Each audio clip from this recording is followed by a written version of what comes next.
নমস্কার বন্ধুরা, আমি মিষ্টু চলে এলাম আবার একটা নতুন ভিডিও নিয়ে। কেমন আছেন আপনারা সবাই? আশা করি আপনারা সবাই ভালো আছেন। আমরাও কিন্তু দারুণ আছি। তো আজকে একটা হাই প্রোটিন স্যালাডের রেসিপি নিয়ে চলে এসেছি আমি। তো দেখতে পাচ্ছেন এখানে কাবুলি চানা রাখা আছে। কাবুলি চানা মা সারা রাত ভিজিয়ে রেখেছিলেন এবং সকালবেলায় সেটাকে সেদ্ধ করে নিয়েছেন জল দিয়ে, এবং জলের মধ্যে একটু নুন দিয়ে দিয়েছিলেন যাতে করে কাবুলি চানার ভেতর অবধি নুনটা গেছে। এখানে দেখতে পাচ্ছেন মা কাটছেন একটা শসা আর একটা পেঁয়াজ। তো বলে দিই, এই যে কাবুলি চানা, এতে কিন্তু আছে হাই প্রোটিন এবং ফাইবার, যেটা কিনা আপনাদের পেটটা অনেকক্ষণ ভার করে রাখবে আর সহজে কিন্তু খিদে পাবে না। এটা কিন্তু আপনাদের যে মেটাবলিজম রেট আছে সেটাকে কিন্তু বাড়িয়ে দেবে, হজম ক্ষমতাকে কিন্তু বৃদ্ধি করবে।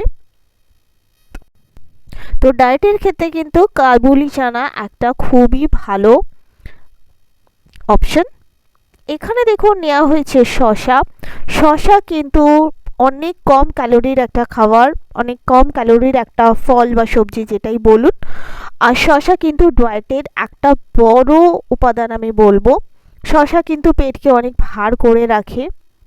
শসাতে কিন্তু আছে 95% জল, সেই জন্য বডিকে কিন্তু হাইড্রেট রাখতে সাহায্য করে, হাইড্রেশন লেভেল খুব বেশি করে প্রোভাইড করে, খিদেকে কিন্তু হট করে পেতে দেয় না।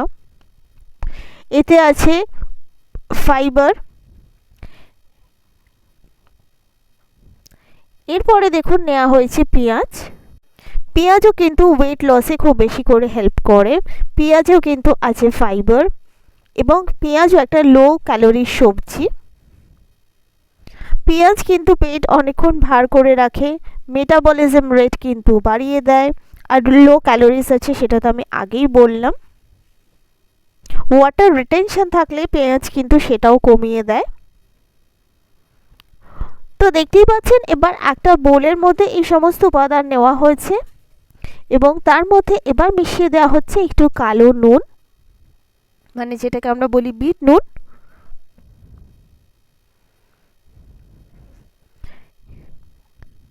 এবার এর মধ্যে নেওয়া হচ্ছে একটু টক দই। টক দইতে থাকে কিন্তু ক্যালসিয়াম, যেটা কিন্তু হাড়ের জন্য খুব ভালো, মেটাবলিজম রেট কিন্তু বাড়িয়ে দেয়। এটাও কিন্তু লো ক্যালোরির একটা খাবার, এতে প্রচুর পরিমাণে কিন্তু নিউট্রিয়েন্ট আছে, পেট ভার করে। ভালো করে দেখুন এবার বোলের মধ্যে কিন্তু এটা মিশিয়ে দেওয়া হচ্ছে।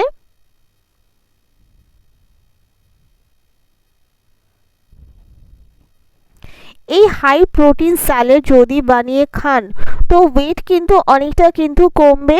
তো হাই প্রোটিন স্যালাড কখন খেতে হয়? হাই প্রোটিন স্যালাড আপনারা কিন্তু ওয়ার্কআউটের পরে খেতে পারেন, আপনারা লাঞ্চে খেতে পারেন, ডিনারে খেতে পারেন, ব্রেকফাস্টে খেতে পারেন। এবার দেখুন মেশানো হচ্ছে একটু জিরে গুঁড়ো। এই স্যালাডটা কিন্তু প্রচণ্ড টেস্টি খেতে, এমন নয় ডায়েটের খাবার বলে ভালো খেতে নয়, এমনটা কিন্তু নয়, খুবই টেস্টি এবং ভীষণ হেলদি। কিন্তু হ্যাঁ, এটাও মাথায় রাখতে হবে ডায়েটের জন্য যেমন খাওয়ারটা ইম্পর্টেন্ট, যে ঠিকঠাক খাওয়াটা, তার জন্য কিন্তু এটাও ইম্পর্টেন্ট যে আপনারা কিছু একটা এক্সারসাইজের মধ্যে থাকবেন। হালকা ফুলকা কোনো এক্সারসাইজ করলেও কিন্তু হবে। এটা আমি নিজেও খাই এবং ভীষণ সুস্বাদু একটা স্যালাড। আমি আগে মানে ভবিষ্যতে আপনাদের সাথে আমি ওয়েট লসের কিছু কিছু টিপস কিন্তু শেয়ার করব, যেগুলো আমি নিজে করেছি এবং করে আমি নিজের ওয়েট লস করেছি। তো আপাতত সেই জন্য হাই প্রোটিন একটা স্যালাডের রেসিপি দিয়ে আমি স্টার্ট করলাম।